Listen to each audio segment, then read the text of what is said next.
ನಮಸ್ಕಾರ ಸ್ನೇಹಿತರೆ, ನನ್ನ ಚಾನಲ್ಗೆ ಸ್ವಾಗತ. ಇವತ್ತಿನ ಮೋಸ್ಟ್ ಇಂಪಾರ್ಟೆಂಟ್ ಟಾಪಿಕ್ಸ್ ಯಾವುದಂದರೆ ಫಂಡಮೆಂಟಲ್ ರೈಟ್ಸ್ ಬಗ್ಗೆ ನೋಡೋಣ. ಸೊ ಮೂಲಭೂತ ಹಕ್ಕುಗಳ ಬಗ್ಗೆ ನಾವು ತಿಳ್ಕೊಳ್ಳೋಣ. ಸೊ ನಿಮಗೆ ಒಂದು ಫಂಡಮೆಂಟಲ್ ರೈಟ್ಸ್ ಬಗ್ಗೆ ಇವತ್ತಿನ ಕ್ಲಾಸ್ ಬಗ್ಗೆ ನೋಡೋಣ. ಫಂಡಮೆಂಟಲ್ ರೈಟ್ಸ್ ಏನು ಬರುತ್ತೆ, ಇದು ಆರ್ಟಿಕಲ್ 12ರಿಂದ 35 ಬರುತ್ತೆ. ಎಷ್ಟು ಆರ್ಟಿಕಲ್ಲು? 12ರಿಂದ 35. ಸೊ ಫಂಡಮೆಂಟಲ್ ರೈಟ್ಸ್ನ US ಕಾನ್ಸ್ಟಿಟ್ಯೂಷನಿಂದ ನಾವು ತೊಗೊಂಡ್ಬಂದಿದ್ದೀವಿ. It is borrowed from US constitution. So let's see the articles ಬಗ್ಗೆ ನೋಡೋಣ. ಆರ್ಟಿಕಲ್ 12 ಏನು ಹೇಳುತ್ತೆ ಅಂದರೆ ಡೆಫಿನಿಷನ್ ಆಫ್ ಸ್ಟೇಟ್ ಬಗ್ಗೆ ಹೇಳುತ್ತೆ. ಸೊ ಸ್ಟೇಟ್ ಅಂದರೆ ನಮ್ಮ ರಾಜ್ಯ ಎಲ್ಲ ಇಲ್ಲಿ ನಮ್ಮ ಸ್ಟೇಟ್ ಅಂದರೆ ಸರ್ಕಾರಿ ಸಂಸ್ಥೆಗಳು, ಸರ್ಕಾರದ ರಿಲೇಟೆಡ್ ಇರುವ PSUಗಳು ಮತ್ತು ಸರ್ಕಾರದಿಂದ ಹಣ ತೆಗೆದುಕೊಂಡಂಥ ಕೆಲವು ಸಂಸ್ಥೆಗಳನ್ನು ನಾವು ಸ್ಟೇಟ್ ಅಂತೀವಿ. ನಿಮಗೆ ಎಕ್ಸಾಮ್ ಪಾಯಿಂಟ್ ಆಫ್ ವ್ಯೂಲಿ ಸ್ಟೇಟ್ ಅಂತ ಬಂದರೆ 12ನೇ ಆರ್ಟಿಕಲ್ ಪ್ರಕಾರ ಸರ್ಕಾರಿ ಸಂಸ್ಥೆಗಳಾಗಿರಲಿ, ಸರ್ಕಾರದಿಂದ ಹಣ ತೆಗೆದುಕೊಂಡಂತಾಗಿರಲಿ, ಯಾವುದೇ ಸರ್ಕಾರದ ಸಾರ್ವಜನಿಕದ ರಿಲೇಟೆಡ್ ಇತ್ತಂದರೆ ಅದು ಆರ್ಟಿಕಲ್ 12ರಲ್ಲಿ ಬರುತ್ತೆ. ಆರ್ಟಿಕಲ್ 13 ಏನು ಹೇಳುತ್ತೆ ಅಂದರೆ, ಅನುಚ್ಛೇದ 13 ಏನು ಹೇಳುತ್ತೆ ಅಂದರೆ, ಈ ಫಂಡಮೆಂಟಲ್ ರೈಟ್ಸು ಏನಾದರೂ ಹಾಳಾಯಿತು ಅಂದರೆ, ಏನಾದರೂ ವೈಲೇಟ್ ಆಯ್ತು ಅಂದರೆ ಆರ್ಟಿಕಲ್ 13 ಪ್ರಕಾರ ಅದನ್ನು ಏನಾದರೂ ಫಂಡಮೆಂಟಲ್ ರೈಟ್ಸಿಗೆ ಧಕ್ಕೆ ಬಂತಂದರೆ ಅದು ವೈಲೇಟ್ ಆಯ್ತು ಅಂಥೇಳಿ ಮತ್ತು ಅದನ್ನು ನಾವು ಕ್ವಾಸ್ ಮಾಡ್ತೀವಿ, ವಾಯ್ಡ್ ಅಂತೇಳಿ ಕರಿತೀವಿ. So each one by one fundamental ರೈಟ್ಸನ್ನು ನೋಡೋಣ. ಸೊ ಫಂಡಮೆಂಟಲ್ ರೈಟ್ಸನ್ನು ನಾವು ನ್ಯಾಚುರಲ್ ರೈಟ್ ಅಂತೇಳಿ ಕರಿತೀವಿ, ಅಂದರೆ ಸ್ವಾಭಾವಿಕ ಹಕ್ಕು ಅಂತೇಳಿ ಹೇಳ್ತೀವಿ. ಫಂಡಮೆಂಟಲ್ ರೈಟ್ಸಲ್ಲಿ ಭಾರತ ಸಂವಿಧಾನದಲ್ಲಿ ಮ್ಯಾಗ್ನಾ ಕಾರ್ಟಾ ಆಫ್ ಇಂಡಿಯಾ ಅಂತ ಕರಿತೀವಿ. ಸೊ ಯಾವುದು ನಿಮ್ಮ Magna Carta of India? Fundamental rights. So one by ಒಂದು ಆರ್ಟಿಕಲ್ ಬಗ್ಗೆ ತಿಳ್ಕೊಳ್ಳೋಣ. ಆರ್ಟಿಕಲ್ ನಿಮಗೆ ಟೋಟಲ್ 6 ಫಂಡಮೆಂಟಲ್ ರೈಟ್ಸ್ ಇದ್ದಾವೆ. ಟೋಟಲ್ ಪ್ರೆಸೆಂಟ್ ಎಷ್ಟಿದ್ದಾವೆ? 6 fundamental rights so. One one by one fundamental ರೈಟ್ಸನ್ನು ನೋಡೋಣ. ಫಸ್ಟ್ ಫಂಡಮೆಂಟಲ್ ರೈಟ್ ಯಾವುದು? ರೈಟ್ ಟು ಈಕ್ವಾಲಿಟಿ, ಅಂದರೆ ಸಮಾನತೆ ಬಗ್ಗೆ ಮಾತಾಡುತ್ತೆ ಈ ಆರ್ಟಿಕಲ್ಲು. ಈ ರೈಟ್ಸು ಯಾವ ಫಂಡಮೆಂಟಲ್ ರೈಟ್ಸು ಸಮಾನತೆ ಬಗ್ಗೆ ಅಂದರೆ ರೈಟ್ ಟು ಈಕ್ವಾಲಿಟಿ ಬಗ್ಗೆ ಮಾತಾಡುತ್ತೆ ಅಂದರೆ ಆರ್ಟಿಕಲ್ 14 ಮತ್ತು 18ವರೆಗೂ, 14ಇಂದ ಹಿಡಿದು 18ವರೆಗೂ. ಆರ್ಟಿಕಲ್ 14 ಏನು ಹೇಳುತ್ತೆ? ಈಕ್ವಾಲಿಟಿ ಬಿಫೋರ್ ಲಾ, ಅಂದರೆ ಎಲ್ರಿಗೂ ಈಕ್ವಲ್ ಆಗಿ ಇರಬೇಕು. ಯಾವುದೇ ಕನ್ವಿಕ್ಷನ್ ಆಯ್ತಂದ್ರೂ ಎಲ್ರಿಗೂ ಈಕ್ವಲ್ ಆಗಬೇಕು. ಲಾ ಮಾತ್ರ ಎಲ್ರಿಗೂ ಈಕ್ವಲೇ ಇರ್ತು. ಬಡವಿರಲಿ, ಶ್ರೀಮಂತ ಇರಲಿ, ದೊಡ್ಡ ವ್ಯಕ್ತಿ ಇರಲಿ, ಎಲ್ರಿಗೂ ಲಾ ಒಂದೇ ಅಂಥೇಳಿ.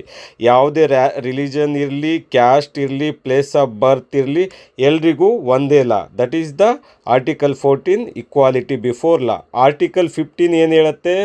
ಯಾರಿಗೂ ನಾವು ಭೇದ ಭಾವ ಮಾಡೋಂಗಿಲ್ಲ. Do not discriminate any person. ಯಾವುದು? ಆನ್ ದ ಬೇಸಿಸ್ ಆಫ್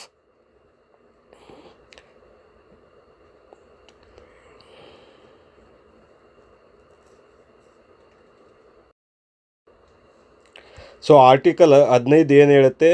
ಯಾರಿಗೆ ನಾವು ಡಿಸ್ಕ್ರಿಮಿನೇಟ್ ಮಾಡೋಂಗಿಲ್ಲ on the basis of religion, caste, place of birth ಮತ್ತು ಹುಟ್ಟಿರೋ ಜಾಗದಲ್ಲಿ. ಅಂದರೆ ನಾವು ಯಾವುದೇ ಪ್ಲೇಸಲ್ಲಿ ಹೋಗಿ ನಾವು ಜೀವಿಸುವ ಹಕ್ಕು ಇದೆ, ಮತ್ತು ಯಾವುದೇ ಧರ್ಮದಲ್ಲಿರಲಿ ನಮಗೆ ಡಿಸ್ಕ್ರಿಮಿನೇಟ್ ಮಾಡೋಂಗಿಲ್ಲ ಅಂಥೇಳಿ ಆರ್ಟಿಕಲ್ 15 ಹೇಳುತ್ತೆ. ಆರ್ಟಿಕಲ್ 16 ಏನು ಹೇಳುತ್ತೆ? Equality of opportunity in public employment, ಅಂದರೆ ನಮಗೆ ಸರ್ಕಾರದವರು ಪಬ್ಲಿಕ್ ಜಾಬ್ ರಿಲೇಟೆಡ್ ಪ್ರೊವೈಡ್ ಮಾಡಬೇಕಂದ್ರೆ ಈಕ್ವಾಲಿಟಿ ತೋರಿಸ್ಬೇಕು. ಎಲ್ರಿಗೂ ಈಕ್ವಲ್ ಆಗಿ ಜಾಬು ಪ್ರೊವೈಡ್ ಮಾಡಬೇಕು. ಕೆಲವು ಎಕ್ಸೆಪ್ಷನ್ ಇದ್ದಾವೆ. ಬ್ಯಾಕ್ವರ್ಡ್ ಕ್ಲಾಸಸ್ಸು, SC ST ಅವರಿಗೆ ಸಮ್ ರಿಸರ್ವೇಷನ್ ಕೊಟ್ಟಿದ್ದಾರೆ. ಬಟ್ ಆರ್ಟಿಕಲ್ 15 ಹೇಳೋದು ಎಂಪ್ಲಾಯ್ಮೆಂಟ್ ರಿಲೇಟೆಡು. ಯಾವುದು? ಗೌರ್ಮೆಂಟ್ ಜಾಬ್ ಇರಲಿ, ಗೌರ್ಮೆಂಟ್ ಜಾಬಲ್ಲಿ ಎಲ್ರಿಗೂ ಈಕ್ವಲ್ ಅಪಾರ್ಚುನಿಟಿ ಆಫ್ ಆಲ್ ಅಂತ ಇದೆ. ಆಮೇಲೆ ರಿಸರ್ವೇಷನ್ ಆಫ್ ಬ್ಯಾಕ್ವರ್ಡ್ ಕ್ಲಾಸಸ್ ಇದೆ, ನೀವು ನೋಡಿದ್ದೀರಾ. ಅಂದರೆ 50% ರಿಸರ್ವೇಷನ್ನು ಮತ್ತು 50% ಡೈರೆಕ್ಟ್ ಕ್ಯಾಂಡಿಡೇಟಿಗೆ ಇರೋದನ್ನು ನೀವು ನೋಡಿದ್ದೀರಾ. ಸೊ ಆರ್ಟಿಕಲ್ 17 ಏನು ಹೇಳುತ್ತೆ? ಅನ್ಟಚಬಿಲಿಟಿ ಮಾಡುತ್ತೆ. ಎಂಡ್ ಆಫ್ ಅನ್ಟಚಬಿಲಿಟಿ, ಅಸ್ಪೃಶ್ಯತೆಯನ್ನು ನಿರ್ಮೂಲನೆ ಮಾಡೋಕ್ಕೆ ಆರ್ಟಿಕಲ್ 70. ಎಲ್ಲೂ ಆಚರಣೆ ಮಾಡೋಂಗಿಲ್ಲ. ಭಾರತ ಸಂವಿಧಾನ ಪ್ರಕಾರ ಆರ್ಟಿಕಲ್ 70 ಪ್ರಕಾರ ಅನ್ಟಚಬಿಲಿಟಿನ ಎಲ್ಲೂ ಆಚರಣೆ ಮಾಡೋಂಗಿಲ್ಲ. ಆರ್ಟಿಕಲ್ 18 ಏನು ಹೇಳುತ್ತೆ, ಅಬಾಲಿಷನ್ ಆಫ್ ಟೈಟಲ್. ಅಂದರೆ ಸ್ಟೇಟ್ ಕೆನಾಟ್ ಕನ್ಫೇರ್ ಟೈಟಲ್ ಲೈಕ್ ರಾಜ ನವಾಬ್ ಅಂತ ಕೊಡೋಂಗಿಲ್ಲ ಸ್ಟೇಟು. ರಾಜ ನವಾಬ್ ಬಹದ್ದೂರು ಎಲ್ಲ ರಾಜರ ಕಾಲದಲ್ಲಿ ಇದ್ದಂಥ ಟೈಟಲ್ಗಳು, ಆ ವೀರ ಮಾರ್ಕಾಂಡೇಯ, ವಿಕ್ರಮಾದಿತ್ಯ ಅಂತ ಟೈಟಲ್ಗಳು ಕೊಡೋಂಗಿಲ್ಲ.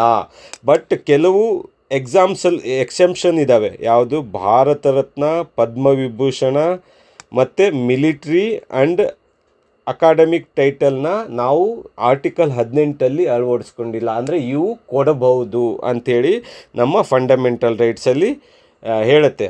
ಆರ್ಟಿಕಲ್ 13 ಏನಾದರೂ ಕಾನ್ಫ್ಲಿಕ್ಟ್ ಆಯಿತು, ಅದನ್ನು ನಾವೇನು ಮಾಡ್ತೀವಿ, ಕ್ಯಾನ್ಸಲ್ ಮಾಡಿ ಬಿಸಾಕ್ತೀವಿ. ಅಂದರೆ ನಮ್ಮ ಫಂಡಮೆಂಟಲ್ ರೈಟ್ಸ್ನ ಯಾವುದೇ ಧಕ್ಕೆ ಬಂತಂದರೆ ಅದನ್ನು ನಾವು ಕ್ಯಾನ್ಸಲ್ ಮಾಡಿ ವಾಯ್ಡ್ ಅಂಥೇಳಿ ತೆಗೆದು ಬಿಸಾಕ್ತೇವೆ. ಸೊ ನೆಕ್ಸ್ಟ್ ನೋಡೋದಾದರೆ ರೈಟ್ ಟು ಫ್ರೀಡಮ್ ಬಗ್ಗೆ ನೋಡೋಣ. ಅಂದರೆ ಎರಡನೇ ಫಂಡಮೆಂಟಲ್ ರೈಟ್ಸ್ ಯಾವುದು, right to freedom. So article ಯಾವ್ದು ಬರುತ್ತೆ, 19ರಿಂದ 22. ಸೊ ಆರ್ಟಿಕಲ್ 19 6 ಫ್ರೀಡಮ್ ಕೊಟ್ಟಿದ್ದಾರೆ. ಸೊ ಭಾರತ ಸಂವಿಧಾನದಲ್ಲಿ they have given 6 freedoms. So one by one ನೋಡೋದಾದರೆ first one freedom of speech and expression ಇಂತಿದೆ. ಫಸ್ಟ್ ಏನು, freedom of speech and expression. ಅಂದರೆ ನಾವು ಮಾತಾಡುವ ಹಕ್ಕು, ನಾವು ಕೇಳುವ ಹಕ್ಕು ಇದೆಯಲ್ಲ, ನಮಗೆ ಆರ್ಟಿಕಲ್ 19 ಅಂಡರಲ್ಲಿ ಬರುತ್ತೆ. ಫಾರ್ ಎಕ್ಸಾಂಪಲ್ ನೋಡೋದಾದರೆ ಸ್ಪೀಚು ಮತ್ತು RTI ಬಂದತ್ತಲ್ಲ, RTI ಅಂದರೆ ರೈಟ್ ಟು ಇನ್ಫಾರ್ಮೇಷನ್ ಕಲೆಕ್ಟ್ ಮಾಡೋದು ಈಸ್ ಎ ಫಂಡಮೆಂಟಲ್ ರೈಟ್ ಅಂಥೇಳಿ. ಅದರಲ್ಲೇ ನೆಕ್ಸ್ಟ್ ಫ್ರೀಡಮ್ ಯಾವುದು, ಫ್ರೀಡಮ್ ಆಫ್ ಅಸೆಂಬ್ಲಿ ಅಂಥೇಳಿ. ಅಂದರೆ ನಾವು ಎಲ್ಲಾದರೂ ಅಸೆಂಬಲ್ ಮಾಡಬೇಕು ಕೂತ್ಕೊಂಡಿವಿ ಅಂದರೆ ಅದು ನಮ್ಮದಲ್ಲಿ ಹಕ್ಕು ಇದೆ, ನಮಗೆ ಫ್ರೀಡಮ್ ಇದೆ, ನಾವು ಅಸೆಂಬಲ್ ಆಗಿ ಮಾಡ್ಬೋದು.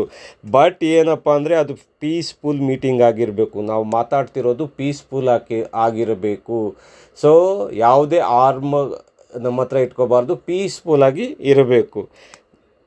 ನೆಕ್ಸ್ಟ್ ಯಾವುದು freedom, freedom to form association. ಅಂದರೆ ನಾವು ಯೂನಿಯನ್ಸು, ಗ್ರೂಪ್ಸ್ ಎಲ್ಲ ಕೇಳಿದ್ದೀವಲ್ಲ, ಅದು ಒಂದು ನಮ್ಮ ಫ್ರೀಡಮ್, ಅದೊಂದು. ನೆಕ್ಸ್ಟ್ ಬಂದು ಫ್ರೀಡಮ್ ಆಫ್ ರೆಸಿಡೆನ್ಸ್ ಅಂತೇಳಿ, ಲೈವ್ ಎನಿವೇರ್. ಅಂದರೆ ನಾವು ಎಲ್ಲಿ ಹೋಗಾದರೂ ವಾಸ ಮಾಡ್ಬೋದು, ಇದು ನಮಗೆ ಕೊಟ್ಟಿರೋಂಥ ಹಕ್ಕು ಫಂಡಮೆಂಟಲ್ ರೈಟ್ಸಲ್ಲಿ. ನಾವು ಅಂತೀವಲ್ಲ, ತಮಿಳವರು ಕರ್ನಾಟಕ ಬಂದಿದ್ದಾರೆ, ಕರ್ನಾಟಕದವರು ಬೇರೆ ಕಡೆ ಹೋಗಿದ್ದಾರೆ ಅಂತ ಹೇಳ್ತೀವಲ್ಲ, ಇದು ನಮ್ಮ ಫಂಡಮೆಂಟಲ್ ರೈಟ್ಸಲ್ಲಿ ಕೊಟ್ಟಿರುವಂಥ ಹಕ್ಕು ಇದು. ನೆಕ್ಸ್ಟ್ ಫ್ರೀಡಮ್ ಆಫ್ ಮೂವ್ಮೆಂಟ್ ಅಂಥೇಳಿ. ಫ್ರೀಡಮ್ ಆಫ್ ಮೂವ್ಮೆಂಟ್ ಅಂದರೆ ನಾವು ನಮ್ಮ ದೇಶದಲ್ಲಿ ಎಲ್ಲಾದರೂ ಸುತ್ತಬಹುದು, ಅದು ನಮ್ಮ ಒಂದು ಫ್ರೀಡಮ್ ಕೊಟ್ಟಿರೋದು. ಯಾವುದು, ಆರ್ಟಿಕಲ್ 19 ಅಂಡರಲ್ಲಿ ನಾವು ಫ್ರೀಲಿ ಮೂವ್ ಆಗಬೇಕು, ನಮಗೆ ರೆಸ್ಟ್ರಿಕ್ಷನ್ ಇರಲ್ಲ. ಕೆಲವು ನಾರ್ತ್ ಈಸ್ಟ್ ಸ್ಟೇಟಲ್ಲಿ ನಮಗೆ ರೆಸ್ಟ್ರಿಕ್ಷನ್ ಇದ್ದಾವೆ. ಬಟ್ ಇಂಪಾರ್ಟೆಂಟಾಗಿ ಏನಂದರೆ ನಾವು ನಮ್ಮ ಭಾರತ ದೇಶದಲ್ಲಿ ಎಲ್ಲಿಯಾದರೂ ಮೂವ್ಮೆಂಟು ಆಗ್ಬೋದು. That is the freedom of movement ಅಂಥೇಳಿ. So these are the 6 freedom. ಯಾವುದು, freedom of speech and expression, freedom of assembly, freedom of form association, freedom of residence, ಆಮೇಲೆ freedom of movement. These are the 6 freedoms. Next article 20 ಏನು ಹೇಳುತ್ತೆ, article 20 protection ಇನ್ conviction. ಅಂದರೆ ನಾವೇನಾದರೂ ಅಪರಾಧ ಮಾಡಿದ್ದೀವಿ ಅಂದರೆ ನಮಗೆ ಭಾರತ ಸಂವಿಧಾನದಲ್ಲಿ ಕೆಲವು ಪ್ರೊಟೆಕ್ಷನ್ಸ್ಗಳಿದ್ದಾವೆ. ಯಾವುದರ ಬೇಸ್ ಮೇಲೆ, ನೋ ಡಬಲ್ ಜಿಯೋಪಾರಡಿ. ಅಂದರೆ ಒಂದೇ ಕೇಸ್ ಮೇಲೆ 2-3 ಸಲ ಪನಿಷ್ಮೆಂಟ್ ಮಾಡೋಂಗಿಲ್ಲ. ಅದರ ಜೊತೆಗೆ no ex post facto law ಅಂಥೇಳಿ. ಅಂದರೆ ರೆಟ್ರೋಸ್ಪೆಕ್ಟಿವಲ್ಲಿ ಅಪ್ಲೈ ಮಾಡೋಂಗಿಲ್ಲ ನಮ್ಮ ಮೇಲೆ. ಇವಾಗ ಪ್ರೆಸೆಂಟ್ ಕಾನೂನು ಏನಿರುತ್ತೆ, ಪ್ರೆಸೆಂಟ್ ಏನಾದರೂ ಅಫೆನ್ಸ್ ಮಾಡಿದರೆ ಪ್ರೆಸೆಂಟ್ ಕಾನೂನು ಮೇಲೆ ಇರುತ್ತಲ್ಲ, ಅದರ ಮೇಲೇ ನಮಗೆ ಪನಿಷ್ಮೆಂಟ್ ನೀಡಬೇಕು. ಆದರೆ ರೆಟ್ರೋಸ್ಪೆಕ್ಟಿವ್ ಅಂದರೆ ಹಳೇದು ಕಾನೂನು ತಂದು ನಮಗೆ ಪ್ರೆಸೆಂಟ್ ಟೈಮಲ್ಲಿ ಹಾಕಂಗಿಲ್ಲ. That is the no ex post facto law ಅಂಥೇಳಿ. ಆಮೇಲೆ ನೋ ಸೆಲ್ಫ್ ಇನ್ಕ್ರಿಮಿನೇಷನ್. ಅಂದರೆ ನಾವು ಕನ್ಫೆಷನ್ ಮಾಡೋಂಗಿಲ್ಲ, ನಮಗೆ ನೀನೇ ಸಾಕ್ಷಿ ಆಗು ಅಂತ ಪೊಲೀಸರು ಹೇಳ್ತಾರಲ್ಲ, ಆ ಥರ ನಮಗೆ ಮಾಡೋಂಗಿಲ್ಲ. ನೋ ಫೋರ್ಸಡ್ ಮಾಡೋಂಗಿಲ್ಲ. ನೀನು ಕೊಲೆ ಮಾಡಿದ್ಯಾ, ಇದನ್ನು ಮಾಡಿದ್ಯಾ, ನೀನೇ ಒಪ್ಕೋ ಅಂತ ಹೇಳ್ತೀವಲ್ಲ, ಆ ಥರ ನಮಗೆ ಮಾಡೋಂಗಿಲ್ಲ. That is the article 20. ಯಾವಾಗ ನಮಗೆ ಯಾವುದಾದ್ರೂ ಅಫೆನ್ಸನ್ನು ನಾವು ಮಾಡುವಾಗ ನಮಗೆ ಈ ಥರದ್ದು ಪ್ರೊಟೆಕ್ಷನ್ಸ್ಗಳು ಇರುತ್ತೆ. ಆರ್ಟಿಕಲ್ 20ರಲ್ಲಿ ಏನು ಹೇಳುತ್ತೆ, ಇನ್ನೋಸೆಂಟ್ ಅಂಟಿಲ್ ಪ್ರೂವ್ ಗಿಲ್ಟಿ ಅಂತೇಳಿ. ಅಂದರೆ ನಾನು ಕನ್ವಿಕ್ಟ್ ಮಾಡಿರೋದು ಪ್ರೂವ್ ಆಗೋವರೆಗೂ ನಾನು ಇನ್ನೋಸೆಂಟ್ ಪರ್ಸನೇ. ನೆಕ್ಸ್ಟ್ ಇಲ್ಲಿ ಅರ್ಥ ಮಾಡ್ಕೋಬೇಕು, ರೈಟ್ ಟು ಪ್ರಾಪರ್ಟಿನ ಇದೊಂದು ಫಂಡಮೆಂಟಲ್ ರೈಟ್ ಇತ್ತು ನಮಗೆ. ಯಾವುದು ನಮಗೆ ಫಂಡಮೆಂಟಲ್ ರೈಟ್ಸಲ್ಲಿ ಒಂದು ಫ್ರೀಡಮ್ ಕೊಟ್ಟಿದ್ದರು, ಯಾವುದು ರೈಟ್ ಟು ಪ್ರಾಪರ್ಟಿ. ಅದನ್ನು 44ನೇ 44 ಅಮೆಂಡ್ಮೆಂಟ್ ಆ್ಯಕ್ಟ್ 1978 ತೆಗೆದು ಹಾಕಿ ಅದನ್ನು ಎಲ್ಲಿಗೆ ಹಾಕಿದ್ದಾರೆ ಅಂದರೆ ಲೀಗಲ್ ರೈಟಾಗಿ ಹಾಕಿದ್ದಾರೆ. ಲೀಗಲ್ ರೈಟು ಯಾವ ಆರ್ಟಿಕಲಲ್ಲಿ, ಆರ್ಟಿಕಲ್ 300A ಅಲ್ಲಿ ಹಾಕಿದ್ದಾರೆ. ಸೊ ನೆಕ್ಸ್ಟ್ ಆರ್ಟಿಕಲ್ ನೋಡೋದಾದರೆ article 21 right to life and personal liberty ಬಗ್ಗೆ ನೋಡೋಣ. ಯಾವುದು right to life and personal liberty ಅಂದರೆ ನಿಮಗೆ ನೋಡ್ತೀರಿ, ನಮಗೆ ಸ್ವಚ್ಛವಾದ ಗಾಳಿ ಬೇಕು ಅಂದರೆ ನಾವು ಬೈಕ್ ಓಡಿಸೋ ಟೈಮಲ್ಲಿ ಹೆಲ್ಮೆಟ್ ಆಗಿಲ್ಲ ಅಂದರೆ it is the personal liberty ಅದು. ಸೊ ನಮಗೆ ಏನಾದರೂ ಎಫೆಕ್ಟ್ ಆಯ್ತಂದರೆ that is the personal liberty. ಹಾಗಾಗಿ ನಮಗೆ ಹೆಲ್ಮೆಟ್ ಹಾಕಲಿಲ್ಲ ಅಂದರೆ ಫೈನ್ ಹಾಕ್ತಾರೆ. ಫಸ್ಟ್ ತಿಳ್ಕೊಳ್ರಿ, ಹೆಲ್ಮೆಟ್ ಹಾಕಲಿಲ್ಲ ಅಂದರೆ ಯಾಕೆ ಫೈನ್ ಹಾಕ್ತಾರೆ ಅಂದರೆ ಆರ್ಟಿಕಲ್ 21ನಲ್ಲಿ it is a personal liberty. Right to privacy ಅಂತಲೂ ನೀವು ಕೇಳಿದ್ದೀರಾ. ಸೊ ರೈಟ್ ಟು ಪ್ರೈವೇಸಿಯನ್ನು ಆರ್ಟಿಕಲ್ 21ನಲ್ಲಿ ಆ್ಯಡ್ ಮಾಡಿದ್ದಾರೆ. ಏನದು, ನಮ್ಮ ಯಾವುದು ಪರ್ಸ್ನಲ್ ಇನ್ಫಾರ್ಮೇಷನ್ನ ಡಿಸ್ಕ್ಲೋಸರ್ ಮಾಡೋಂಗಿಲ್ಲ. ಪರ್ಸ್ನಲ್ ಇನ್ಫಾರ್ಮೇಷನ್ ತಿಳ್ಕೊಳ್ರಿ, ನೋ ಇನ್ಫಾರ್ಮೇಷನ್ ಡಿಸ್ಕ್ಲೋಸರ್. ನಿಮಗೆ ಒಂದು ಇಂಪಾರ್ಟೆಂಟು, ಆರ್ಟಿಕಲ್ 20 ಯಾವುದು ಅಫೆನ್ಸ್ ಮಾಡ್ತೀವಲ್ಲ ಅವಾಗ ಪ್ರೊಟೆಕ್ಷನ್ನು, ಮತ್ತು right to life and personal liberty. ಈ ಆರ್ಟಿಕಲ್ಲು ಯಾವುದೇ ಎಮರ್ಜೆನ್ಸಿ ಟೈಮಲ್ಲಿ ತೆಗೆಯೋ ಹಾಗಿಂಗಿಲ್ಲ. That is can not be suspended even during emergency. Next article 21A ಇದನ್ನು 86 ಅಮೆಂಡ್ಮೆಂಟ್ ಆ್ಯಕ್ಟ್ 2002 ಅಲ್ಲಿ ಆ್ಯಡ್ ಮಾಡಿದೆ. 86th ಅಮೆಂಡ್ಮೆಂಟ್ ಆ್ಯಕ್ಟ್ 2002 ಅಲ್ಲಿ ಆ್ಯಡ್ ಮಾಡಿದ್ದಾರೆ. ಏನಿದು ರೈಟ್ ಟು ಎಜುಕೇಷನ್ ಅಂದರೆ ಕಂಪಲ್ಸರಿ ಫ್ರೀ ಎಜುಕೇಷನ್ ಯಾರಿಗೆ, 6ರಿಂದ 14 ವರ್ಷ ಮಕ್ಕಳಿಗೆ ಸರ್ಕಾರವು ಕಂಪಲ್ಸರಿ ಮತ್ತು ಫ್ರೀ ಎಜುಕೇಷನ್ ಕೊಡಲೇಬೇಕು ಅಂಥೇಳಿ ಆರ್ಟಿಕಲ್ 21A ಅಲ್ಲಿ ಬಂದಿದೆ. ಆರ್ಟಿಕಲ್ 22 ಏನು ಹೇಳುತ್ತೆ, ಪ್ರೊಟೆಕ್ಷನ್ ಅಗೇನೆಸ್ಟ್ ಅರೆಸ್ಟ್ ಅಂಥೇಳಿ. ಅಂದರೆ ಅರೆಸ್ಟ್ ಮಾಡ್ತೀವಲ್ಲ ಅವಾಗ ಪ್ರೊಟೆಕ್ಷನ್, ನಮಗೆ ಸುಮ್ಮನೆ ಬಂದು ಅರೆಸ್ಟ್ ಮಾಡ್ಕೊಂಡು ಹೋಗಂಗಿಲ್ಲ. ಸೊ ಏನು ಮಾಡುತ್ತೆ ಆರ್ಟಿಕಲ್ 22, ನನಗೆ ಅರೆಸ್ಟ್ ಮಾಡಬೇಕಂದ್ರೆ ನನಗೆ ಹೇಳಬೇಕು ಯಾವ ಆಧಾರದ ಬೇಸಿನ ಮೇಲೆ ಅರೆಸ್ಟ್ ಇನ್ಫಾರ್ಮೇಷನ್ ಕೊಡಬೇಕು, ಯಾವ ಆಧಾರದ ಮೇಲೆ ಅರೆಸ್ಟ್ ಮಾಡಿದ್ದೀವಿ. ಒನ್ಸ್ FIR ಏನಾದರೂ ಆಯ್ತಂದರೆ produce the before magistrate in 24 hours, 24 ತಾಸು ಒಳಗಡೆ FIR ಆಯ್ತಂದರೆ ಕೋರ್ಟಿಗೆ ಹಾಜರುಪಡಿಸಬೇಕು. ಯಾವುದು ಅದರಲ್ಲಿ ಟ್ರಾವೆಲಿಂಗ್ದನ್ನು ಬಿಟ್ಟು ರಿಮೈನಿಂಗ್ ಅವರನ್ನು ತೊಗೋತೀವಿ. ಟ್ರಾವೆಲಿಂಗಲ್ಲಿ ಇತ್ತಂದರೆ ಅದನ್ನು ಲೆಸ್ ಮಾಡ್ತೀವಿ. ನೆಕ್ಸ್ಟ್ ನನಗೆ ಲಾಯರ್ನ ಮಾಡ್ಕೊಳ್ಳೋಕ್ಕೆ ಅನುಮತಿ ನೀಡಬೇಕು. ಯಾವುದು ನಾನೇನಾದ್ರು ಅಫೆನ್ಸ್ ಮಾಡಿದೆ ಅಂದರೆ ನನಗೆ ಲಾಯರನ್ನು ಮಾಡೋಕ್ಕೆ ಅನುಮತಿ ನೀಡಬೇಕು. ಇದು ನಮಗೆ ಪ್ರೊಟೆಕ್ಷನ್ ಕೊಟ್ಟಿರೋದು ಆರ್ಟಿಕಲ್ 22, ಪ್ರೊಟೆಕ್ಷನ್ ಅಗೇನೆಸ್ಟ್ ಅರೆಸ್ಟ್ ಅಂಥೇಳಿ. ನೆಕ್ಸ್ಟ್ ನಿಮಗೆ ಆರ್ಟಿಕಲ್ 22 ಅಲ್ಲಿ ಒಂದು ಅರೆಸ್ಟ್ ಮಾಡೋ ಟೈಮಲ್ಲಿ ಮಾಡಿದಾಗ ಪ್ರೊಟೆಕ್ಷನ್ ಇದೆ ಅಂಥೇಳಿ. ಬಟ್ ಇನ್ನೊಂದು ಅದರಲ್ಲೇ ಬರೋದು ಪ್ರಿವೆನ್ಸಿವ್ ಡಿಟೆಕ್ಷನ್ ಆ್ಯಕ್ಟ್ ಅಂಥೇಳಿ. ಏನು ಪ್ರಿವೆಂಟಿವ್ ಡಿಟೆಕ್ಷನ್ ಆ್ಯಕ್ಟ್ ಗೋಲ್ ಏನು, ಪ್ರಿವೆಂಟ್ ಮಾಡಬೇಕು, ನಾಟ್ ಎ ಪನಿಷ್ ಮಾಡೋಂಗಿಲ್ಲ. ಅಂದರೆ ನಿಮಗೆ ಸೋನಮ್ ವಾಂಗ್ಚುಕ್ ಬಗ್ಗೆ ನೋಡಿದ್ದೀರ, ಉತ್ತರಾಖಂಡಲ್ಲಿ ಸ್ಟ್ರೈಕ್ ಮಾಡುವಾಗ. ಅಂದರೆ ಒಬ್ಬ ವ್ಯಕ್ತಿಯಿಂದ ಮುಂದೆ ಏನಾದರೂ ದೇಶಕ್ಕೆ ಪಬ್ಲಿಕ್ಕಿಗೆ ತೊಂದರೆ ಆಗುತ್ತಂತನೇನಾದರೂ ಸರ್ಕಾರಕ್ಕೆ ಗೊತ್ತಾಯ್ತಂದರೆ ಪ್ರಿವೆಂಟ್ ಮಾಡೋದು ಅವನ್ನ. ಅಂದರೆ ಅವರನ್ನು ಕಸ್ಟಡಿಯಲ್ಲೋ ಎಲ್ಲೋ ಹೌಸಲ್ಲೋ ಎಲ್ಲಿ ರೆಸ್ಟ್ರಿಕ್ಷನ್ ಮಾಡೋದು ಅವ್ರನ್ನ ಹೌಸಲ್ಲೋ, ಹೋಟೆಲಲ್ಲೋ, ಜೈಲಲ್ಲೋ ಇಟ್ಕೋಬೇಕು. ಅಂಟಿಲ್ ಎಷ್ಟು ತಿಂಗಳವರೆಗೂ ಅವರು ಡಿಟೈನ್ ಮಾಡಬೇಕು? 3 ತಿಂಗಳವರೆಗೂ ಅವರನ್ನು ಕಸ್ಟಡಿಯಲ್ಲಿ ಇಟ್ಕೋಬೇಕು, ವಿಥೌಟ್ ಎನಿ ಚಾರ್ಜ್. ಯಾವುದು ಚಾರ್ಜ್ ಇಲ್ಲದೇ ಅವರನ್ನು ಸುಮ್ಮನೆ ಇಟ್ಕೋಬಹುದು. ಯಾವುದು? ಅದೇ ನಿಮ್ಮ ಆರ್ಟಿಕಲ್ 22ನೇ ಹೇಳೋದ. ಮೇಜರ್ ಪ್ರಿವೆನ್ಷನ್ ಡಿಟೆನ್ಷನ್ ಆ್ಯಕ್ಟ್ ನೋಡೋಣ. ಈ ಮೇಜರ್ ಯಾವ್ಯಾವ ಭಾರತ ಸಂವಿಧಾನ ಬಂದಾಗಿಂದ ಮೇಜರ್ ಪ್ರಿವೆಂಟಿವ್ ಡಿಟೆನ್ಷನ್ ಆ್ಯಕ್ಟ್ ಬಗ್ಗೆ ನೋಡೋಣ. ಫಸ್ಟು PD ಆ್ಯಕ್ಟ್ ಅಂತ ಮಾಡಿದರು. ಅಂದರೆ ಪ್ರಿವೆಂಟಿವ್ ಡಿಟೆನ್ಷನ್ ಆ್ಯಕ್ಟ್ 1950ಯಲ್ಲಿ. It is the first preventive detention acts during the early years of independent. Repealed on ಇದನ್ನು ತೆಗೆದ್ರು 1992ರಲ್ಲಿ ತೆಗೆದುಹಾಕಿದ್ರು. ನೆಕ್ಸ್ಟ್ ಮೀಸಾ ಅಂತ ಮಾಡಿದರು. ಯಾವಾಗ? 1971ರಲ್ಲಿ. ಯಾವಾಗ? ಡ್ಯೂರಿಂಗ್ ಎಮರ್ಜೆನ್ಸಿ ಟೈಮಲ್ಲಿ ಇದನ್ನು ತಂದರು. ಸೊ ಇದನ್ನು 1978ರಲ್ಲಿ ತೆಗೆದುಹಾಕಿದ್ರು. ನೆಕ್ಸ್ಟು ನ್ಯಾಷನಲ್ ಸೆಕ್ಯೂರಿಟಿ ಆ್ಯಕ್ಟ್ 1980ರಲ್ಲಿ ತಂದರು. ಅಂದರೆ ದೇಶಕ್ಕೆ ಸೆಕ್ಯೂರಿಟಿಗೆ ಏನಾದ್ರು ಧಕ್ಕೆ ಬಂತಂದರೆ ಅವ್ರನ್ನ ಪ್ರಿವೆಂಟಿವ್ ಮಾಡಬೇಕು. ಇದನ್ನು ಯಾವಾಗ ಮಾಡಿದರು? 1980ಕ್ಕೆ ತಂದರು. ಅಪ್ ಟು 12 ಮಂತ್ಸ್ವರೆಗೂ ಏನಾದರೂ ದೇಶಕ್ಕೆ ಧಕ್ಕೆ ಆಯ್ತಂದರೆ 12 ಮಂತ್ಸ್ ಅಂದರೆ 1 ವರ್ಷದವರೆಗೂ ಅವ್ರನ್ನ ಡಿಟೈನ್ ಮಾಡಬೇಕು ಅಂಥೇಳಿ ಈ ಆ್ಯಕ್ಟ್ ಪ್ರಕಾರ ಇದೆ. ಸ್ಟಿಲ್ ಇನ್ ಫೋರ್ಸ್, ಇವಾಗಲೂ ಇದೆ. ಇದು considered one of the strictest ಲಾ. ಇದು ಭಾಳ ಸ್ಟ್ರಿಕ್ಟೆಸ್ಟ್ ಲಾ. ಇದನ್ನು ಫಾಲೋ ಮಾಡಲೇಬೇಕು. ದೇಶಕ್ಕೆ ಏನಾದ್ರು ಧಕ್ಕೆ ಬಂತಂದರೆ ನಮಗೆ NSA ಪ್ರಕಾರ ಅವರನ್ನು ಡಿಟೆನ್ಷನ್ ಆಗಿ ಮಾಡ್ತೀವಿ.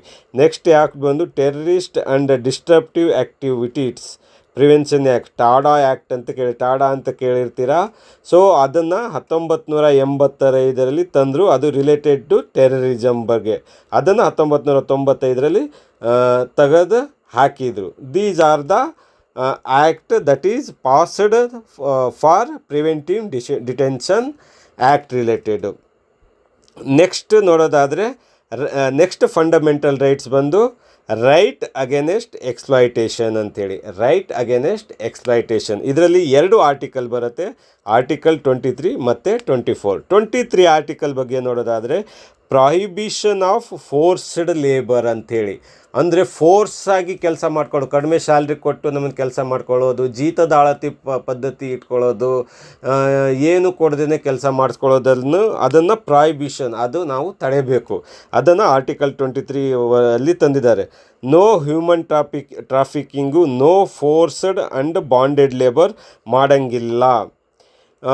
ಆರ್ಟಿಕಲ್ 24 ಏನು ಹೇಳುತ್ತೆ? Prohibition of child labour. ಅಂದರೆ ಸಣ್ಣ ಮಕ್ಕಳಿಗೆ ಕೆಲಸದಲ್ಲಿ ಇಟ್ಕೊಳ್ಳೋಂಗಿಲ್ಲ. ಅದು ಎಂಥ ಕೆಲಸ ಅಂದರೆ ಹಜಾರ್ಡಸ್ ವರ್ಕಲ್ಲಿ, ಜೀವಕ್ಕೆ ತೊಂದರೆ ಆಗುವಂಥ ಕೆಲಸದಲ್ಲಿ ಯಾವ ಮಕ್ಕಳಿಗೆ ಅಂಡರ್ 14 ವರ್ಷದ ಒಳಗಿನ ಮಕ್ಕಳಿಗೆ ನಾವು ಫೋರ್ಸಾಗಿ ಕೆಲಸ ಮಾಡೋಂಗಿಲ್ಲ. That is the article 24. So next fundamental rights ನೋಡೋದಾದರೆ ನಿಮಗೆ right to freedom of religion ಅಂತ ಬರುತ್ತೆ. ಅಂದರೆ ಧರ್ಮದ ಬಗ್ಗೆ ಆರ್ಟಿಕಲ್ ಹೇಳುತ್ತೆ. ಯಾವುದು? ಆರ್ಟಿಕಲ್ 25ಇಂದ 28. ಸೊ ಆರ್ಟಿಕಲ್ 25 ಏನು ಹೇಳುತ್ತೆ? ಫ್ರೀಡಮ್ ಆಫ್ ಕನ್ಸೈನ್ಸ್ ಅಂಥೇಳಿ. ಅಂದರೆ ನಮಗಿಷ್ಟ ಬಂದಂಗೆ ಧರ್ಮನ ನಾವು ಪಾಲಿಸಬೇಕು. ನಮ್ಮ ಮನಸ್ಸಿನಲ್ಲಿ ಯಾವ ಧರ್ಮನ ಪಾಲಿಸಬೇಕು ಅದು ನಮ್ಮ ಇಷ್ಟ ಅಂಥೇಳಿ ಆರ್ಟಿಕಲ್ 25 ಬರುತ್ತೆ. ಏನೇನು? ಪ್ರೊಫೆಸ್ ಮಾಡ್ಬೋದು, ಪ್ರಾಕ್ಟೀಸ್ ಮಾಡ್ಬೋದು, ಪ್ರಾಪಗೇಟ್ ರಿಲಿಜನ್ ಮಾಡ್ಬೋದು. ಏನಂತೆ ಒಂದು example, it is A fundamental right. ಯಾವುದು? ಸಿಖ್ ಅವರು ಕಿರ್ಪಾನ್ ಹಾಕ್ಕೊಳ್ಳೋದು, ದಿಸ್ ಇಸ್ ದ ಕಿರ್ಪಾನ್ ಅವರು. ಮುಸ್ಲಿಮ್ ವುಮೆನು ಬುರ್ಕ್ ಹಾಕ್ಕೊಳ್ಳೋದು, ಆಮೇಲೆ ಹಿಂದೂ ಅವರು ತಿಲಕ್ ಇಟ್ಕೊಳ್ಳೋದು. It is A article freedom of religion ಅಂತ ಹೇಳಿದ್ದು. ಸೊ ಆರ್ಟಿಕಲ್ 26 ಏನು ಹೇಳುತ್ತೆ? ಮ್ಯಾನೇಜ್ ರಿಲೀಜಿಯಸ್ ಅಫೇರ್ ಅಂಥೇಳಿ. ಅಂದರೆ ಈ ಥರ ನಾವು ಟೆಂಪಲ್ಗಳನ್ನು ಕಟ್ಕೋಬೋದು, ಈ ಥರ ನಾವು ಟೆಂಪಲ್ಸನ್ನು ಕಟ್ಕೋಬೋದು, ಟೆಂಪಲ್ಸ್ ಮಾಡ್ಕೋಬೋದು, ಎಲ್ಲಾದರೂ ಜಾಗ ಇದ್ದಾಗ ಪ್ರೇಯರ್ಸ್ ಮಾಡ್ಕೋಬೋದು. ಆಮೇಲೆ ನಾವು ನಮ್ಮ ಧರ್ಮವನ್ನು ಪಾಲಿಸಬೇಕು. That is the control religious institution ಅಂಥೇಳಿ. ಆರ್ಟಿಕಲ್ 27 ಏನು ಹೇಳುತ್ತೆ? ನೋ ರಿಲಿಜಿಯಸ್ ಟ್ಯಾಕ್ಸಸ್ ಅಂತೆ. ಅಂದರೆ ನಮ್ಮ ಧರ್ಮನ ಪ್ರಚಾರ ಮಾಡೋಕ್ಕೆ, ನಮ್ಮ ಧರ್ಮದ ಬಗ್ಗೆ ಇದು ಮಾಡೋಕ್ಕೆ ಯಾವುದೇ ನಾವು ಟ್ಯಾಕ್ಸ್ ಕಟ್ಟಂಗಿಲ್ಲ. That is the no tax for promoting the religious. Article 28 ಏನು ಹೇಳುತ್ತೆ? No religious education in government school. Government ಸರ್ಕಾರಿ ಶಾಲೆಗಳಲ್ಲಿ ಧರ್ಮದ ಪ್ರವಚನ ಮಾಡಂಗಿಲ್ಲ ಅಂತ ಹೇಳಿದ್ದಾರೆ. ಯಾವುದು? Article 28. No religious teaching in state school. ಸರ್ಕಾರಿ ಸ್ಕೂಲು ಅಂದರೆ ಗೌರ್ಮೆಂಟ್ ಸ್ಕೂಲ್ ಆಗಿರಲಿ, ಗೌರ್ಮೆಂಟ್ ಏಡೆಡ್ ಸ್ಕೂಲ್ ಆಗಿರಲಿ, ಸರ್ಕಾರದ ಫಂಡಿಂದ ನಡೆಯಿರುವಂಥ ಸ್ಕೂಲ್ಗಳಿಗೆ ಹೋಗಿ ಧರ್ಮದ ಪ್ರಚಾರ ಬಗ್ಗೆ ಮಾಡಂಗಿಲ್ಲ. ಒಂದು ಇಂಪಾರ್ಟೆಂಟ್ ನೋಟ್ ಸ್ಯಾನ್ಸ್ಕ್ರಿತ್ತು ಲ್ಯಾಂಗ್ವೇಜು, ಅರಬಿಕ್ಕು ಲ್ಯಾಂಗ್ವೇಜ್, ಇವು ಭಾಷೆಗಳು, ಮತ್ತು ಕನ್ನಡ ಲ್ಯಾಂಗ್ವೇಜು, ಇವು teaching of Sanskrit, Arabic, Kannada in government ಸ್ಕೂಲಲ್ಲಿ ಓಕೆ. ಅಂದರೆ ನಾವು ಸ್ಯಾನ್ಸ್ಕ್ರಿತಲ್ಲಿ ಪಾಠ ಮಾಡೋದು, ಅರಬಿಕ್ಕಲ್ಲಿ ಪಾಠ ಸಿಲೆಬಸ್ ಇತ್ತಂದರೆ ಇಟ್ ಈಸ್ ಓಕೆ, ಕನ್ನಡದಲ್ಲಿ ಇತ್ತಂದರೆ ಇಟ್ ಈಸ್ ಓಕೆ ಅಂತ ಹೇಳಿದ್ದಾರೆ.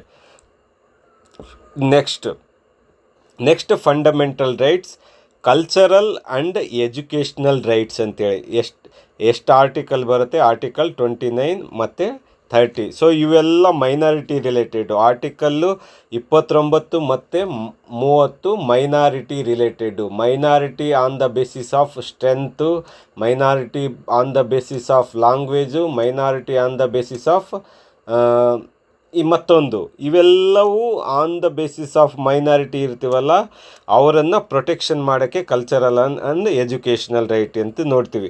ಸೊ ಆರ್ಟಿಕಲ್ 29 ಹೇಳುತ್ತೆ protect the culture and language. ಯಾವುದೇ ಮೈನಾರಿಟಿದು ಕಲ್ಚರ್ ಇರಲಿ ಮತ್ತು ಲ್ಯಾಂಗ್ವೇಜ್ ಇರಲಿ. ಫಾರ್ ಎಕ್ಸಾಂಪಲ್ ಲಂಬಾಣಿಯದವ್ರು ಇದ್ದಾರಂದರೆ ಅವ್ರ ಡ್ರೆಸ್ ಕೋಡ್ ಇದೆಯಲ್ಲ, ಅದು it is A under culture. ಅಂದರೆ ಭಾಷೆಗಳಿದ್ದಾವಲ್ಲ ಮೈನಾರಿಟಿದನ್ನು, ಅದನ್ನು ಪ್ರೊಟೆಕ್ಟ್ ಮಾಡಬೇಕಂತೇಳಿ. ನೋ ಡಿನೇಲ್ ಆಫ್ ಅಡ್ಮಿಷನ್ ಅಂತೇಳಿ.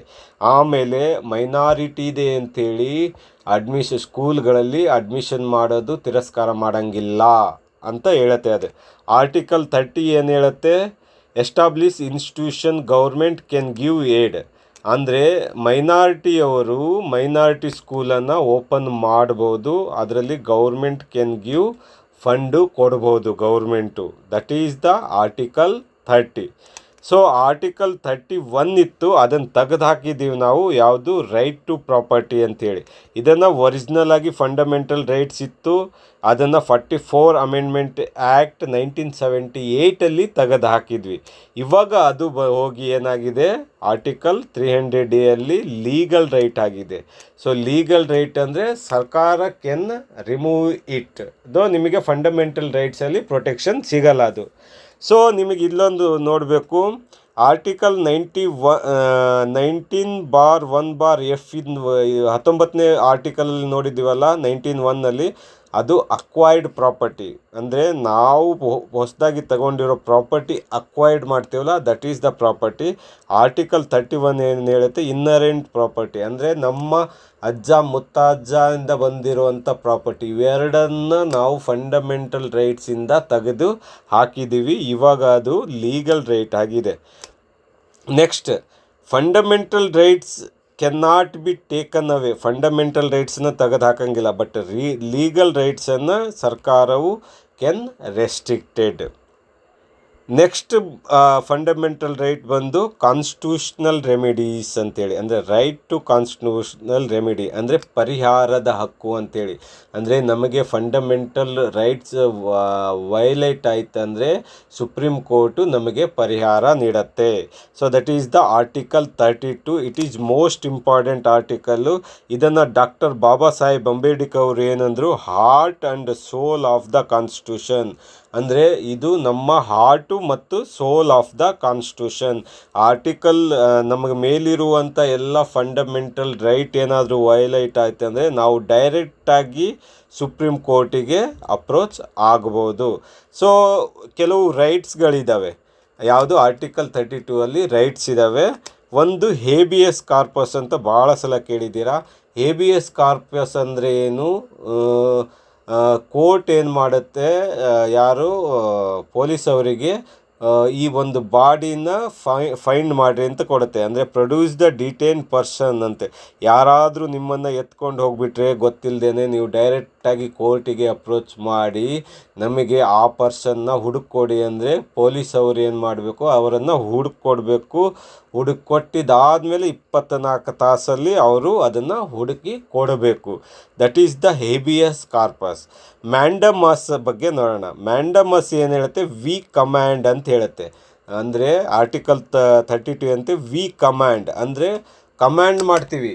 ಆರ್ಟಿಕಲ್ ಯಾರಾದರೂ ಗೌರ್ಮೆಂಟ್ ಎಂಪ್ಲಾಯ್ ಇತ್ತಂದರೆ, ಯಾರಾದರೂ ಲೋವರ್ ಕೋರ್ಟ್ಸ್ಗಳು ಇತ್ತಂದರೆ, ಗೌರ್ಮೆಂಟ್ ಅಫಿಷಿಯಲ್ ಇತ್ತಂದರೆ ನಿಮ್ಮ ಡ್ಯೂಟಿನ ನೀವು ಮಾಡಿರಿ, ನಿಮ್ಮ ಡ್ಯೂಟಿನ ಫಾಲೋ ಮಾಡಿರಿ ಅಂಥೇಳಿ ಮ್ಯಾಂಡಮೇಸ್ ಪ್ರಕಾರ ನಾವು ಅವರಿಗೆ ಒಂದು ರೈಟನ್ನು ಹಾಕಬಹುದು.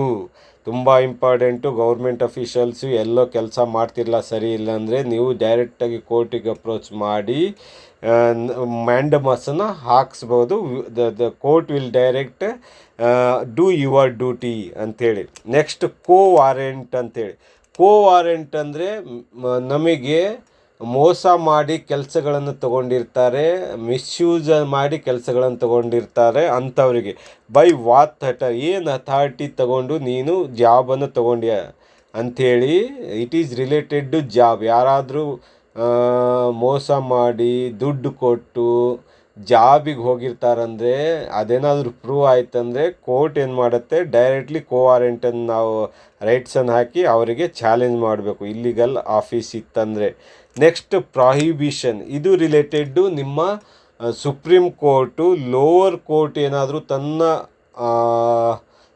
ಸಾಮರ್ಥ್ಯನ ಮೀರಿ ಹೆಚ್ಚಿನದಾಗಿ ಏನಾದರೂ ಆರ್ಡರ್ ಕೊಟ್ಟಿದ್ರೆ, ತೀರ್ಪನ್ನು ಕೊಟ್ಟಿದ್ರೆ, ಸುಪ್ರೀಂ ಕೋರ್ಟ್ ಏನು ಮಾಡುತ್ತೆ, ಅದನ್ನು ಪ್ರಾಹಿಬಿಷನ್ ಅಂದರೆ ಸ್ಟಾಪ್ ಮಾಡುತ್ತೆ, ಕ್ವಾಸ್ ಮಾಡುತ್ತೆ, ರದ್ದು ಮಾಡುತ್ತೆ. That is stop lower court. Next ಬಂದು ಸರ್ಚಿಯೋರರಿ ಅಂತೇಳಿ. ಇದಲ್ಲ, ಸರ್ಚಿಯೋರರಿ ಅಂಥೇಳಿ. ಸೊ ಸರ್ಚಿಯೋರರಿ ಏನು ಹೇಳುತ್ತೆ, ಇದು ರಿಲೇಟೆಡ್ಡೇ ನಿಮ್ಮ ಸುಪ್ರೀಂ ಕೋರ್ಟು ಲೋವರ್ ಕೋರ್ಟಿಗೆ ಏನು ಆರ್ಡ್ರ್ ಮಾಡುತ್ತೆ, ನಿಮ್ಮಲ್ಲಿರುವಂಥ ಕೇಸ್ಗಳು ನೀವು ಸ್ಟಾಪ್ ಮಾಡಿ ನನಗೆ ಫಾರ್ವರ್ಡ್ ಮಾಡಿರಿ. ಏನಾದರೂ ತನ್ನ ಸಾಮರ್ಥ್ಯವನ್ನು ಮೀರಿ ಕೊಡ್ತಿದೆ ಅಂದರೆ, ಅವರಿಗೆ ಹ್ಯಾಂಡ್ಲ್ ಮಾಡೋಕ್ಕಾಗ್ತಿಲ್ಲ ಅಂದರೆ ಅವರ ಆಡಳಿತ ಅವರ ಲಿಮಿಟಲ್ಲಿ ಬರ್ತಿಲ್ಲ ಅಂದರೆ ಆ ಕೇಸನ್ನು, ಅದನ್ನು ಡೈರೆಕ್ಟು ಸುಪ್ರೀಂ ಕೋರ್ಟಿಗೆ ಫಾರ್ವರ್ಡ್ ಮಾಡಿರಿ ಅಂತ ಬರುತ್ತೆ. ನಿಮಗೆ ತುಂಬ ಇಂಪಾರ್ಟೆಂಟ್, ಆವಾಗಲೇ ಹೇಳಿದ್ದೆ, ಆರ್ಟಿಕಲ್ 20 ಮತ್ತು 21 ನಾವು ನ್ಯಾಷನಲ್ ಎಮರ್ಜೆನ್ಸಿ ಇದ್ರೂ ತೆಗೆಯೋಕ್ಕೆ ಹಾಕಂಗಿಲ್ಲ. High court can also give rights. High court can also give right. ಯಾವುದು? ಹೈಕೋರ್ಟು ಆರ್ಟಿಕಲ್ 22(6) ಪ್ರಕಾರ ಮೇಲಿರುವಂಥ 6 ರೈಟ್ಸ್ಗಳನ್ನು ಕೊಡಬಹುದು. ಸೊ ಹಾಗಾದರೆ ನಮಗೆ ಫಂಡಮೆಂಟಲ್ ರೈಟ್ಸ್ ಏನಾದರೂ ಧಕ್ಕೆ ಆಯ್ತಂದರೆ ನಮಗೆ ಹೈಕೋರ್ಟು ಮತ್ತು ಸುಪ್ರೀಂ ಕೋರ್ಟು ಪ್ರೊಟೆಕ್ಷನ್ನು ಕೊಡಬಹುದು. ನೆಕ್ಸ್ಟ್ ಆರ್ಟಿಕಲ್ 33 ಬಗ್ಗೆ ನೋಡೋಣ. ಆರ್ಟಿಕಲ್ 33 ಮತ್ತು ಆರ್ಟಿಕಲ್ 34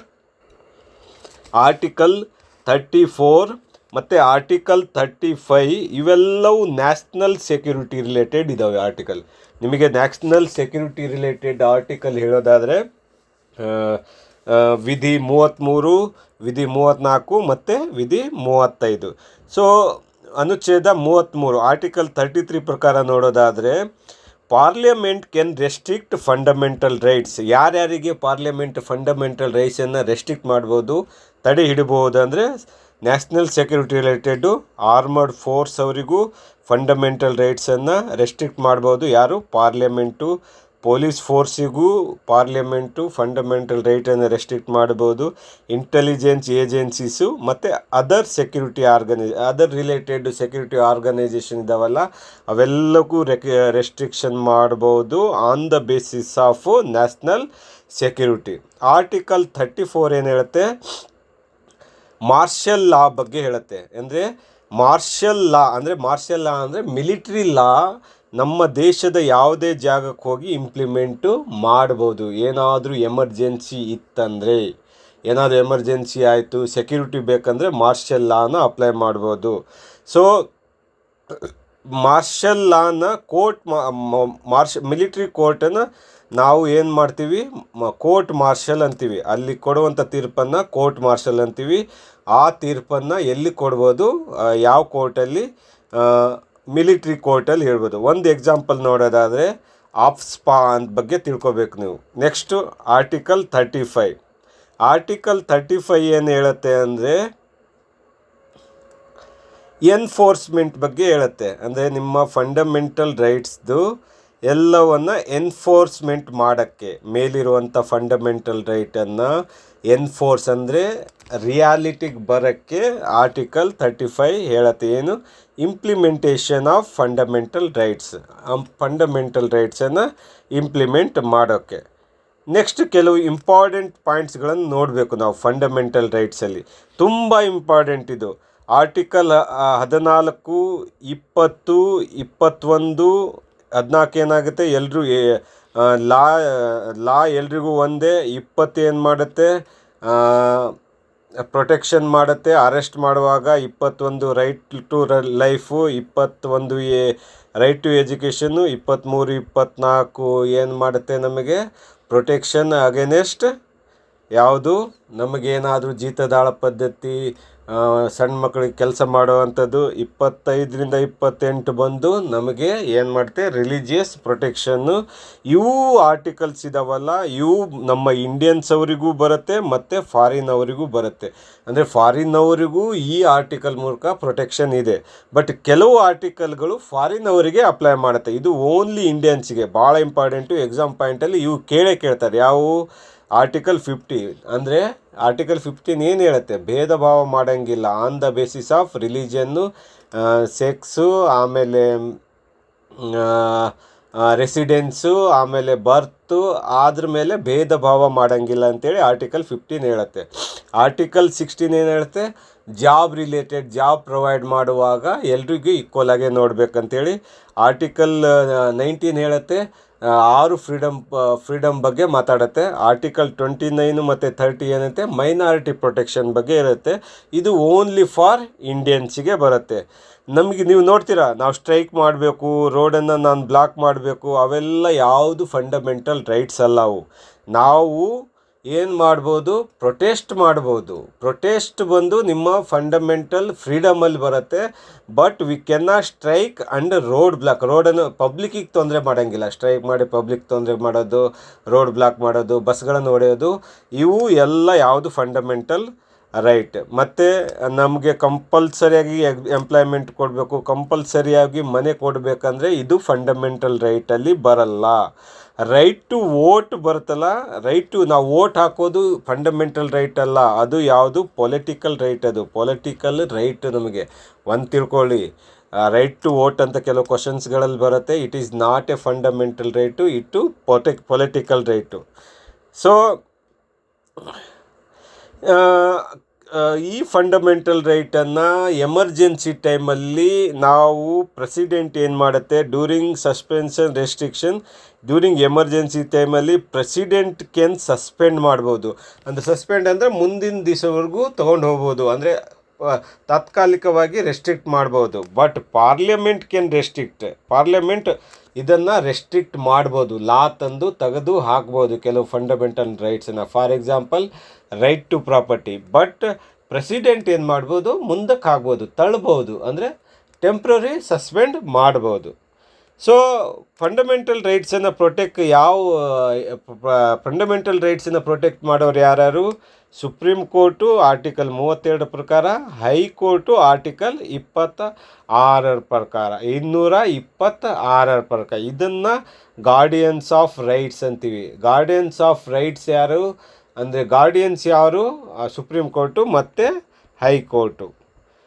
ಸೊ ಕೆಲವು ಇಂಪಾರ್ಟೆಂಟ್ ಪಾಯಿಂಟ್ಗಳನ್ನು ನೀವು ನೋಡಬೇಕಾಗತ್ತೆ ಫಂಡಮೆಂಟಲ್ ರೈಟ್ಸಲ್ಲಿ. ಜಸ್ಟ್ ರಿಕ್ಯಾಪ್ ಮಾಡ್ಕೊಳ್ಳಿ. 44 ಅಮೆಂಡ್ಮೆಂಟ್ ಆ್ಯಕ್ಟ್ 1917 ಏನು ಹೇಳುತ್ತೆ, ರೈಟ್ ಟು ಪ್ರಾಪರ್ಟಿ ಅಂದರೆ ಪ್ರಾಪರ್ಟಿ, ಆಸ್ತಿ ಹಕ್ಕನ್ನು ಫಂಡಮೆಂಟಲ್ ರೈಟಿಂದ ತೆಗೆದುಹಾಕಿ ಅದನ್ನು 300A ಅಲ್ಲಿ ಲೀಗಲ್ ರೈಟ್ ಆಗಿ ಮಾಡಿದ್ದಾರೆ.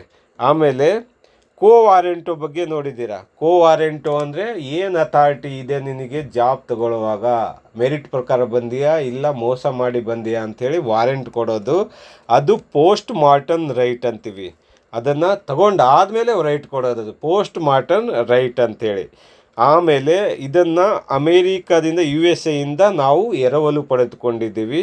ಮ್ಯಾಂಡಮಸ್ ರೈಟ್ ಇದೆಯಲ್ಲ, mandamus court order to perform duty. Mandamus ನೀವು ನೋಡಿದ್ದೀರಾ? ಮ್ಯಾಂಡಮಸ್ ಅಂದರೆ ಡ್ಯೂಟಿ ಮಾಡಪ್ಪ, ನಿನ್ನ ಕೆಲಸ ಗೌರ್ಮೆಂಟ್ ಕೆಲಸದಲ್ಲಿದೆ ಅಂದರೆ ನಿನ್ನ ಕೆಲಸ ಡ್ಯೂಟಿ ಮಾಡೋಕ್ಕೆ ಇದೊಂದು ರೈಟು. ಆರ್ಟಿಕಲ್ 20 ಮತ್ತು 21 ಏನಾಗುತ್ತೆ, ಡ್ಯೂರಿಂಗ್ ಎಮರ್ಜೆನ್ಸಿ ಟೈಮಲ್ಲೂ ಸಸ್ಪೆಂಡ್ ಮಾಡೋಕ್ಕಾಗದೇ ಇರುವಂಥ ಆರ್ಟಿಕಲ್ ಯಾವುದು? ಆರ್ಟಿಕಲ್ 20 ಮತ್ತು 21.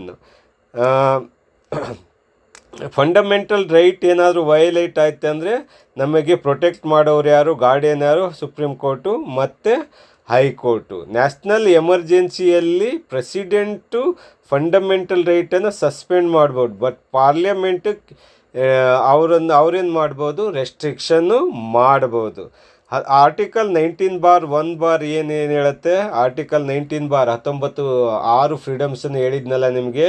ಆ 6 ಫ್ರೀಡಮ್ಸಲ್ಲಿ ಫಸ್ಟ್ ಫ್ರೀಡಮ್ ಯಾವುದು? Freedom of press. Freedom of press, speech ಎಲ್ಲ ಬರುತ್ತಲ್ಲ, ಅದು 19(1)(a).